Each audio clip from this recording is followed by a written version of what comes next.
स्वागत है आप सभी का। और आज के इस वीडियो में हम सीबीएसई बोर्ड के क्लास 10th के हिस्ट्री के पहले चैप्टर का सेकेंड पार्ट शुरू करेंगे। इसके पहले वाले वीडियो में हमने the rise of nationalism in Europe के ऊपर पहला वीडियो बनाया जो कि नोट्स के रूप में था, और नोट्स को हमने एक्सप्लेन किया था। ये उसी सीरीज का दूसरा पार्ट है। इसमें हमने आगे के पोर्शंस को नोट्स के रूप में एक्सप्लेन किया है और आपको समझाया है कि कैसे कैसे कहाँ कहाँ कौन कौन से प्रश्न छुपे हुए हैं और प्रश्न को कैसे एग्जाम में पूछा जा सकता है आपसे।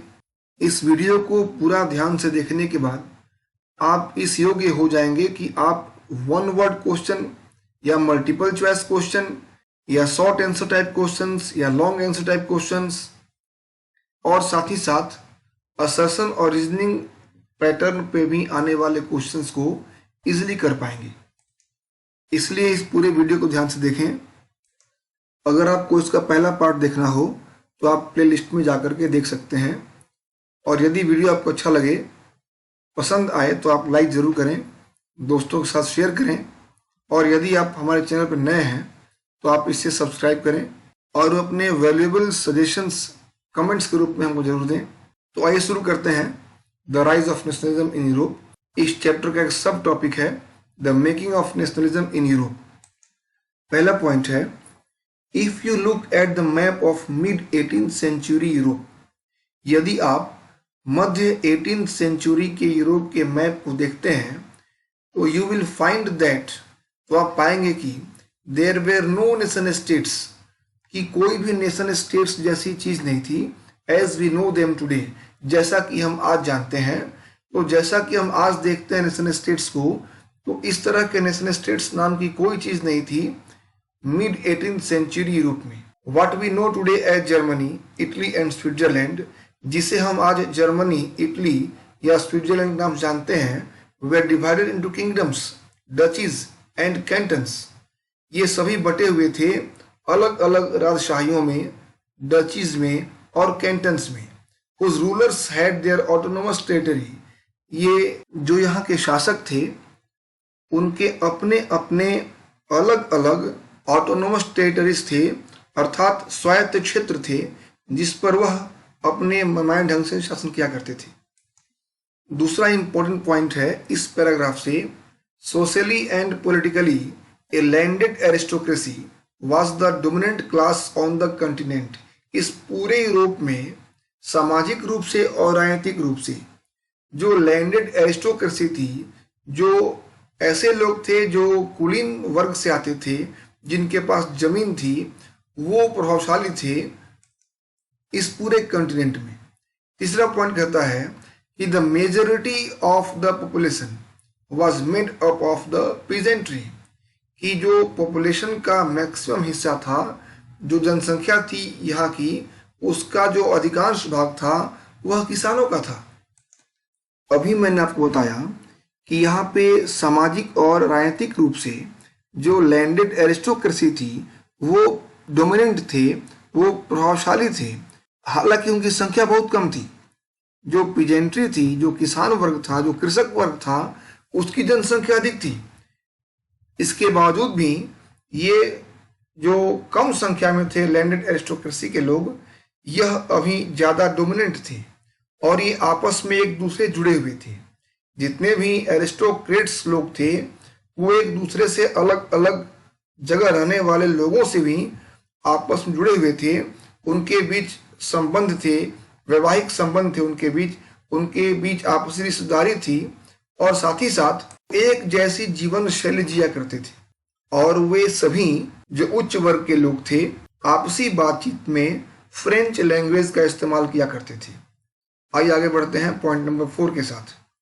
In western and parts of central Europe, जो यूरोप का वेस्टर्न हिस्सा था, पश्चिमी हिस्सा था, और जो यूरोप का सेंट्रल पार्ट था, उसके कुछ हिस्सों में the growth of industrial production and trade, यहाँ पर जो ग्रोथ हुआ इंडस्ट्रियल प्रोडक्शन का और ट्रेड का, इससे क्या हुआ कि the growth of towns and the emergence of commercial classes, तो जब यूरोप के पश्चिमी भागों में और मध्यवर्ती भागों के कुछ हिस्सों में इंडस्ट्रियल प्रोडक्शन का विस्तार हुआ, औद्योगिक उत्पादन बढ़े और व्यापार बढ़ा, तो उससे शहरों का विकास हुआ। नए नए शहर बने, नए नए शहर सामने आए और एक नए व्यापारिक समुदाय का इमरजेंस हुआ। एक ऐसा समुदाय जो कॉमर्स पर आधारित था, जो कॉमर्शियल ग्रुप था, तो वह व्यापारिक संघ था, whose existence was based on production for the market। और ये दोनों जो अभी सामने आए, टाउन का ग्रोथ और कॉमर्शियल क्लास का इमरजेंस, यह पूरी तरह निर्भर था किस पे? मार्केट के लिए जो होते थे प्रोडक्शन, उस पे। इसका मतलब ये हुआ कि उत्पादन पर आधारित एक नई व्यवस्था का उद्भव हुआ, एक ऐसी व्यवस्था जो औद्योगिक उत्पादन पर निर्भर थी, जो व्यापार पर निर्भर थी।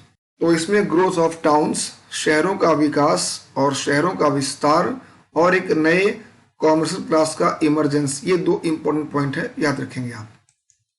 और क्या एक नया आता है चेंज, पांचवा पॉइंट डील करता है उसको, new social groups came into being.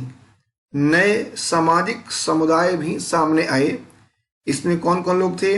A working class population, एक कामगार या श्रमिक वर्ग, और दूसरा था एंड मिडिल क्लासेस, मध्य वर्ग।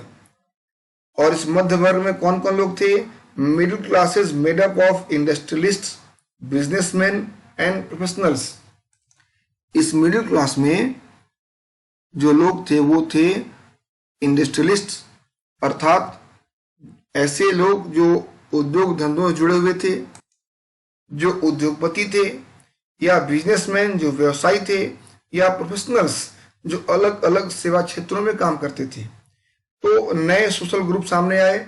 दो नाम इसमें आपको मिले इंपॉर्टेंट, एक था वर्किंग क्लास पॉपुलेशन का, श्रमिक वर्ग का, और दूसरा था मिडिल क्लास का, जिसमें इंडस्ट्रियलिस्ट, बिजनेसमैन और प्रोफेशनल शामिल थे। सिक्स्थ पॉइंट कहता है, it was among the educated liberal middle classes that ideas of national unity following the abolition of aristocratic privileges gained popularity। समाज के शिक्षित वर्ग के लोगों के बीच और लिबरल मिडिल क्लासेस के बीच, जो उदारवादी मध्यम वर्ग के लोग थे, उन सब के बीच आइडियाज ऑफ नेशनल यूनिटी, देश के यूनिटी का विचार, एक राष्ट्र के एकीकृत होने का विचार उनके मन में आया। और साथ ही साथ जो एरिस्टोक्रेटिक प्रिविलेजेस थे, जो कुलीन वर्ग के लोगों के विशेषाधिकार थे, उन विशेषाधिकारों के अंत की बात भी लोकप्रिय लगी होने। अर्थात यह नया एजुकेटेड और लिबरल मिडिल क्लास जो था, इसने नेशनल यूनिटी के आइडिया को और प्रमोट किया, और इनके बीच यह एक मुख्य रूप से विचार सामने आया। और साथ ही साथ इन लोगों ने जो एरिस्टोक्रेटिक प्रिविलेजेस थे, जो कुलीन वर्ग के विशेष अधिकार थे, उनको समाप्त करने की बात भी इनके बीच लोकप्रिय होने लगी। नेक्स्ट पॉइंट है, what did liberal nationalism stand for. उदारवादी राष्ट्रवाद का क्या तात्पर्य था? तो इसको देखते हैं डिटेल में। पहला पॉइंट कहता है, the term liberalism derives from the Latin root liber meaning free.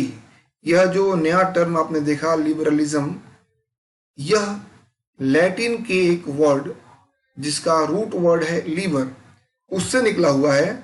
और इस लीबर की मीनिंग होती है फ्री, अर्थात स्वतंत्र। Second point, for the new middle classes, नए मध्यम वर्ग के लिए liberalism stood for freedom for the individual and equality of all before the law. जो नया मध्यम वर्ग था, इस नए मध्यम वर्ग के लिए लिबरलिज्म अर्थात उदारवाद का अर्थ था व्यक्तिगत स्वतंत्रता, फ्रीडम फॉर द इंडिविजुअल, हर व्यक्ति की स्वतंत्रता, and equality of all before the law, और कानून के समक्ष सबकी समानता। तो ये जो नया मिडिल क्लास था, इसने लिबरलिज्म का अर्थ लगाया कि सबको स्वतंत्रता मिले, व्यक्तिगत आज़ादी मिले और कानून की नज़र में सब लोग समान हों। तीसरा पॉइंट है, yet equality before the law did not necessarily stand for universal suffrage. ये मन में भ्रम आ सकता है कि equality of all before the law, यह जब इंश्योर करने की बात की गई तो इसका मतलब ये कि सभी लोगों को वोटिंग राइट दी गई, लेकिन ऐसा नहीं था। लिबरल लोगों ने जो डिमांड रखी, खास करके मिडिल क्लास के लोगों ने जो समझा लिबरलिज्म के मीनिंग को, जिसमें एक मीनिंग उन्होंने ये समझी थी कि कानून की नज़र में सब बराबर होंगे, इसका अनिवार्य रूप से यह अर्थ नहीं था कि सभी लोगों को voting right, suffrage right grant की जाए। पॉइंट नंबर 4, पॉलिटिकली, राजनीतिक रूप से, it emphasised the concept of government by consent. राजनीतिक रूप से इस लिबरलिज्म ने विशेष जोर दिया इस विचारधारा पर कि सरकार सहमति से बननी चाहिए। नेक्स्ट पॉइंट है point number 5, in the economic sphere, आर्थिक क्षेत्र में liberalism stood for the freedom of markets. Liberalism का अर्थ अर्थात उदारवाद का अर्थ था कि मार्केट का फ्रीडम हो, मार्केट की स्वतंत्रता हो, and the abolition of state imposed restrictions on the movement of goods and capital. और साथ ही साथ जो स्टेट इम्पोज्ड रेस्ट्रिक्शंस हैं, जो राज्य द्वारा लगाए गए प्रतिबंध हैं वस्तुओं और पूंजी के आवागमन पर, वो सारे रेस्ट्रिक्शंस, वो सारे अवरोध, वो सारे प्रतिबंध समाप्त कर दिए जाएं। तो आप इन सारे पॉइंट्स को याद जरूर रखें, क्योंकि आपके एग्जाम में कभी कभी ये क्वेश्चन आता है कि लिबरलिज्म का सोशल एस्पेक्ट में मीनिंग क्या होगा। कभी कभी पॉलिटिकली इसकी मीनिंग को पूछा जाता है, और कभी कभी ये क्वेश्चन आता है कि इन इकोनॉमिक स्फीयर क्या इसका मीनिंग है लिबरलिज्म का। तो आप इसको जरूर याद रखें। पूरे वीडियो में जो जो पोर्शन हाईलाइटेड हैं वो आपके लिए इंपॉर्टेंट क्वेश्चंस हैं। एक बात विशेष और है कि जो 19th सेंचुरी के लिबरल्स थे, जो 19th सेंचुरी के उदारवादी थे, वह निजी संपत्ति की अनिवार्यता पर भी बल दिया करते थे। आप ये भी याद जरूर रखेंगे। Point number 6, Napoleon's administrative measures had created out of countless small principalities a confederation of 39 states। Napoleon के प्रशासनिक सुधारों ने क्रिएट किया जो अनगिनत छोटे छोटे प्रिंसिपलिटीज थे, जो अनगिनत छोटे छोटे प्रदेश थे, उनको उसने कॉन्फेडरेशन में यूनाइट किया जिसमें 39 स्टेट्स थे। मतलब ये कि उसने कई छोटे छोटे प्रदेशों को इकट्ठा करके 39 स्टेट्स का एक कॉन्फेडरेशन बनाया। Each of this possessed its own currency and weights and measures. जितने भी स्टेट्स थे, इनकी सबकी अपनी अपनी करेंसी थी और इनके वेट और मेजरमेंट के सिस्टम थे। तौल और माप के पैमाने इनके अलग अलग थे। इसका एक और एग्जाम्पल आपको दिया जा सकता है कि 1833 में अगर कोई व्यापारी हैम्बर्ग से न्यूरेमबर्ग जाकर अपनी वस्तुओं को बेचना चाहता था तो उसे 11 जगहों पे बैरियर को पार करना होता था और उसे 11 जगह पर सीमा शुल्क देना पड़ता था। याद रखेंगे आप इसको। तो यह एक तरह से एक हर्डल था डेवलपमेंट में, ट्रेड और कॉमर्स के लिए। Next point, 7th number point, in 1834 a custom union or Zollverein was formed at the initiative of Prussia and joined by most of the German states. 1834 में एक बनाई गई कस्टम यूनियन, इसे कहा गया जोल्वेरियन।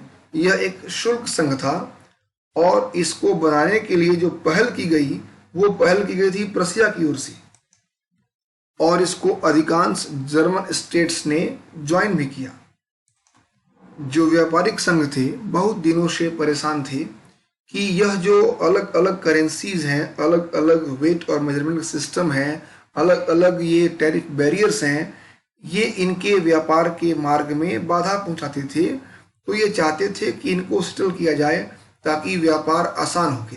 तो ट्रेड और कॉमर्स को और स्मूथ करने के लिए इन्होंने 1834 में एक बनाया कस्टम यूनियन या जोल्वेरियन। आपके एग्जाम में आता है कि जोल्वेरियन कब बनाया गया था, तो आपका याद रहे आपको कि इसका आंसर होगा 1834। नंबर 8 पॉइंट, द यूनियन एबोलिश्ड, जो बनी कस्टम यूनियन इसने एबोलिश कर दिया। क्या एबोलिश किया? टैरिफ बैरियर्स को, जो सीमा शुल्क के नाके थे जहां ये टैक्स वसूल किया जाता था, इसको इसने एबोलिश किया। And reduced the number of currencies from over 30 to 2। और इसने क्या किया कि जो करेंसीज थी जिनकी संख्या अब तक 30 थी, उसको घटाकर इसने केवल 2 करेंसीज को इंप्लीमेंट किया। जो टैरिफ बैरियर्स थे, जो शुल्क अवरोध थे, इसको कम किया गया और करेंसीज की संख्या भी कम की गई, मुद्रा की संख्या भी कम की गई। नेक्स्ट टॉपिक और भी अधिक इंपॉर्टेंट है, इससे आपकी परीक्षा में कई बार महत्वपूर्ण प्रश्न किए गए हैं। मल्टीपल चॉइस क्वेश्चन भी इससे आते हैं और लॉन्ग आंसर टाइप क्वेश्चन भी इससे आते हैं। इससे हाई ऑर्डर थिंकिंग क्वेश्चंस भी आते हैं, तो आप इसको ध्यान से समझिएगा। पहला पॉइंट है, following the defeat of Napoleon in 1815।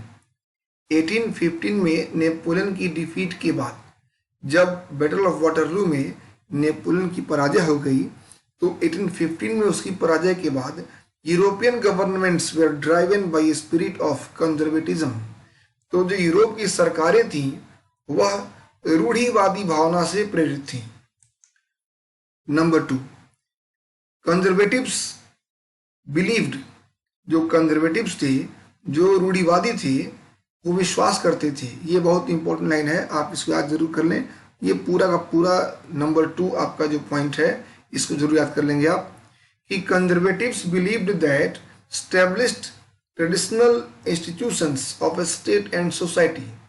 वो ये मानते थे कि राज्य और समाज के द्वारा स्थापित जो परंपरागत संस्थाएं हैं, कौन कौन सी संस्थाएं परंपरागत हैं? लाइक द मोनार्की, जैसे राजतंत्र, द चर्च, सोशल हायरार्की, अर्थात जो सामाजिक ऊंच नीच का एक भेद बना है वह, और प्रॉपर्टी एंड द फैमिली, संपत्ति और परिवार, शुड बी प्रिजर्व्ड, इसको प्रिजर्व करना चाहिए, इसको बचाना चाहिए।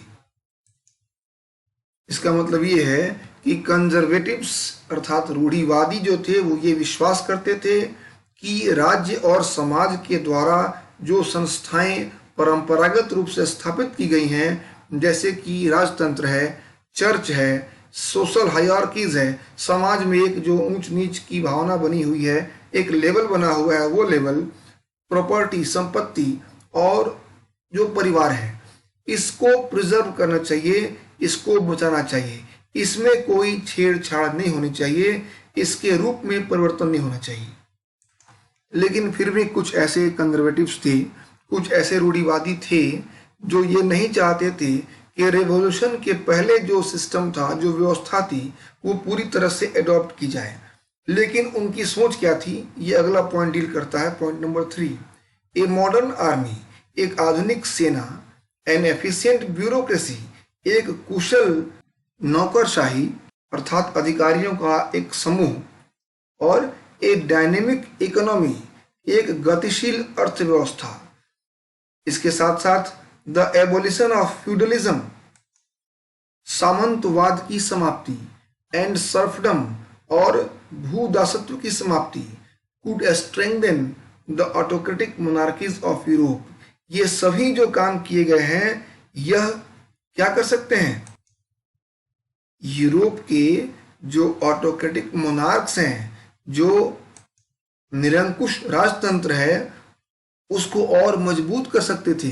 अर्थात एक मॉडर्न आर्मी, एक आधुनिक सेना, एक कुशल ब्यूरोक्रेसी, एक डायनेमिक इकोनॉमी और एक जो एवोल्यूशन हो चुका है सामंती प्रथा का और भूदासत्व का, इस सब से फायदा हो सकता था ऑटोक्रेटिक मोनार्कीज को। इसके द्वारा ऑटोक्रेटिक मोनार्कीज को और मजबूत किया जा सकता था।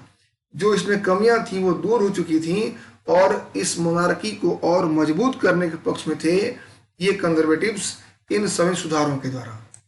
पॉइंट नंबर 4, इन 1815, ये बहुत इंपॉर्टेंट पॉइंट है, जरूर याद रखें इसको, कि 1815 में representatives of the European powers, जो यूरोपियन पावर्स के प्रतिनिधि थे, कौन कौन थे? Britain, Russia, Prussia and Austria. ये आपके एग्जाम में क्वेश्चन कई बार पूछा गया है, आप इस जरूर ध्यान देंगे कि ब्रिटेन, रसिया, प्रसिया और Austria who had collectively defeated Napoleon, जिन्होंने एक साथ मिलकर नेपोलियन को पराजित किया था, मेट एट वियना, ये वियना में मिले। कौन कौन मिले? Britain, Russia, Prussia and Austria. यहाँ के जो प्रतिनिधि थे, जो रिप्रेजेंटेटिव्स थे, वो मिले वियना में to draw up a settlement for Europe. वहाँ वो क्यों मिले? ताकि वो पूरे यूरोप के लिए एक नया सेटलमेंट, एक नई व्यवस्था का रूप बना सकें, उस प्रारूप को तैयार कर सकें जो नेपोलियन के आने के बाद पूरी तरह से बदल चुकी थी। आपके एग्जाम में कई बार क्वेश्चन आता है कि वियना कांग्रेस कब हुई, तो आपका आंसर होगा 1815 में। कभी कभी ये पूछा जाता है कि वियना कांग्रेस में किन किन देशों के प्रतिनिधियों ने हिस्सा लिया था, तो याद रखें Britain, Russia, Prussia and Austria. Next point है point number 5, the congress was hosted by the Austrian chancellor duke Metternich. इस वियना कांग्रेस के जो होस्ट थे, जो मेजबान थे, वो कौन थे? ऑस्ट्रियन चांसलर, ऑस्ट्रिया के chancellor duke Metternich. Duke Metternich ने यहाँ पे मेजबानी की थी इस वियना कांग्रेस की। तो ये भी याद रखें कि अगर आपसे पूछा जाए कि who hosted the Vienna Congress, आपके एग्जाम में अगर आ जाए क्वेश्चन कि by whom the Vienna Congress was hosted, तो आपका आंसर होगा Austrian chancellor duke Metternich. Next point, the delegates Drew up the treaty of Vienna of 1815 with the object of undoing most of the changes that had come about in Europe during the Napoleonic Wars। जो delegates वहाँ इकट्ठे हुए treaty of Vienna में 1815 में, उन लोगों ने इस उद्देश्य के साथ वहाँ एक मीटिंग की, जिसका मुख्य उद्देश्य क्या था कि जो जो चेंजेस नेपोलियन ने ले आया था, नेपोलियनिक वार के दौरान जो जो चेंजेस आए थे, जो जो बदलाव आए थे, ये उन सभी बदलावों को समाप्त करना चाहते थे। It was the main intention. आइए देखते हैं कौन कौन से मुख्य काम किए गए। आपके एग्जाम में क्वेश्चन आता है कभी कभी कि आपको कहा जाता है कि जो अचीवमेंट था वियना कांग्रेस का, आप उसको एक्सप्लेन करें। What were the achievements of the Vienna Congress of 1815, तो आपको क्या क्या लिखना होगा, आप उसको समझ लें। ये सारे पॉइंट्स जो 7 नंबर के अंदर ABCD करके दिए गए हैं, ये आपके आंसर होंगे, तो आप जरा समझें ठीक से इसको। पहला पॉइंट है A number, the Bourbon dynasty which had been deposed during the French revolution was restored to power. जो बॉर्बन डायनेस्टी का शासक था, जिसको फ्रेंच रेवोल्यूशन के समय लोगों ने गद्दी से हटा दिया था, फिर से इस ट्रीटी ऑफ वियना के द्वारा बॉर्बन डायनेस्टी के शासक को गद्दी पर बैठा दिया गया। Next point, France lost the territories it had annexed under Napoleon. Napoleon के अंडर में फ्रांस ने जितने भी टेरिटरीज को अनेक्स किया था, जीत करके अपने स्टेट में मिलाया था, उन सभी को फिर से वापस छोड़ दिया गया, उनको फ्री कर दिया गया। तीसरा पॉइंट है, A series of states were set up on the boundaries of France to prevent French expansion in future।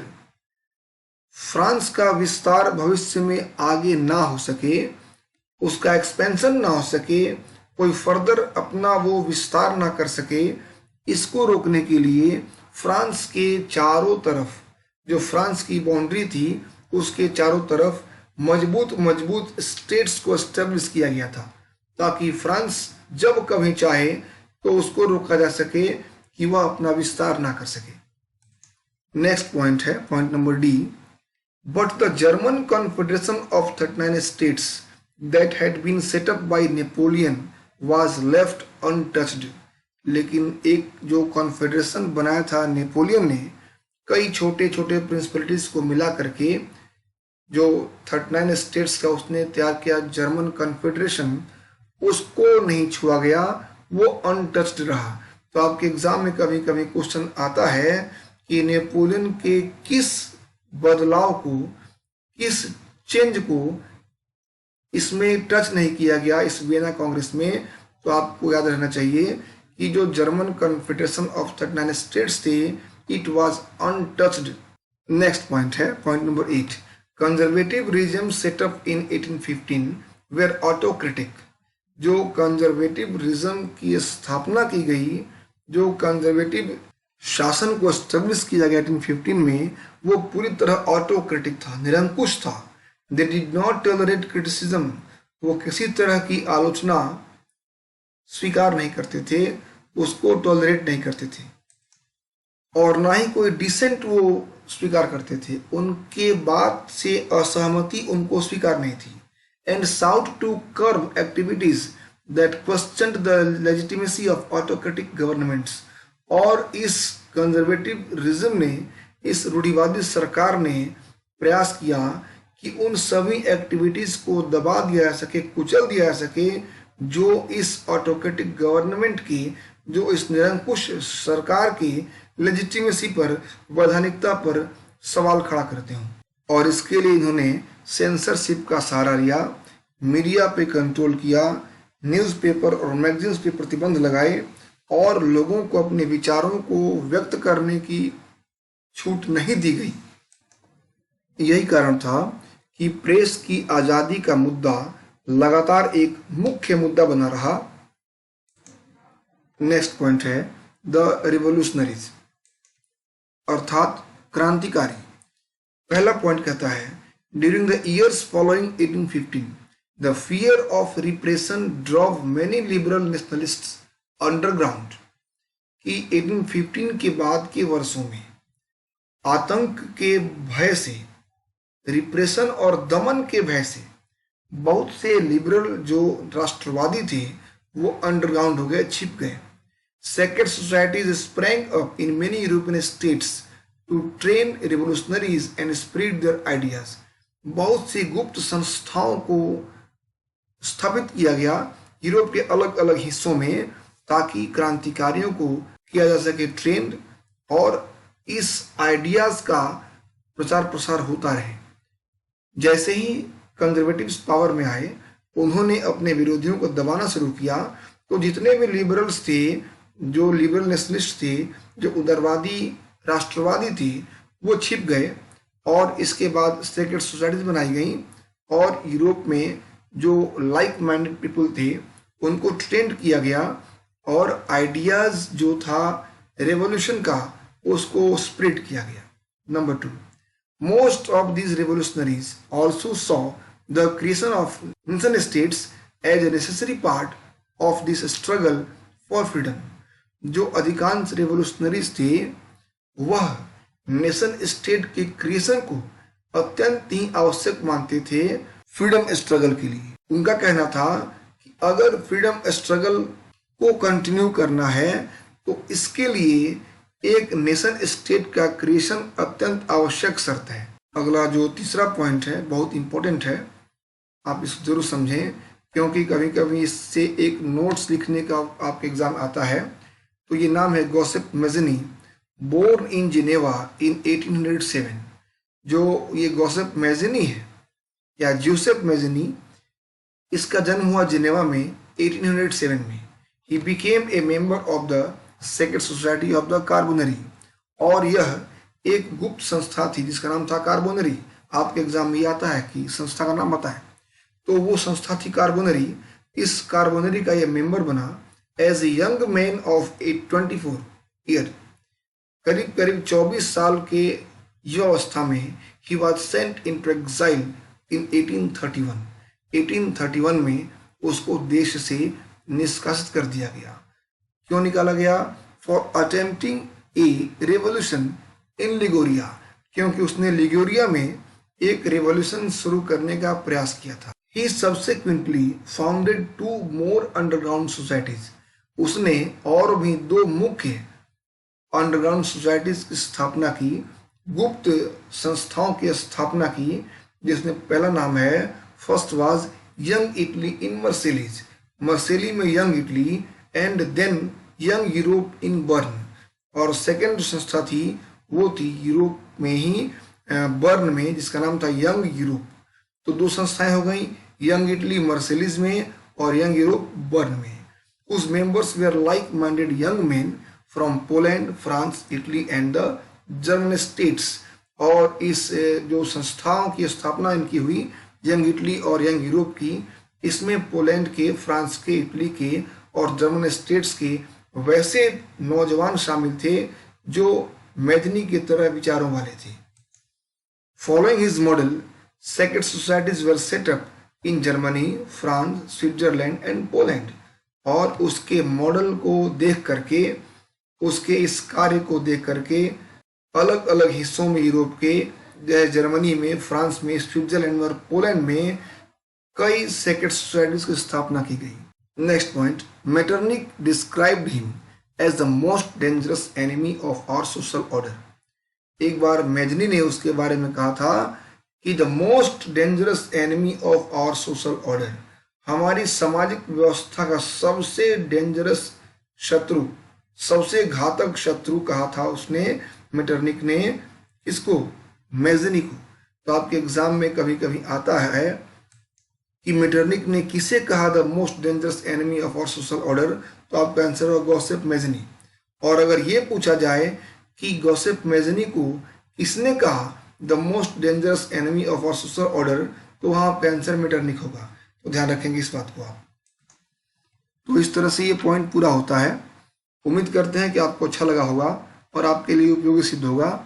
यदि आपको अच्छा लगा हो, उपयोगी लगे, आपको इससे लाभ लगे, तो कृपया आप इसे लाइक जरूर करें, दोस्तों के साथ शेयर करें और अपने वैल्यूएबल कमेंट्स जरूर भेजें।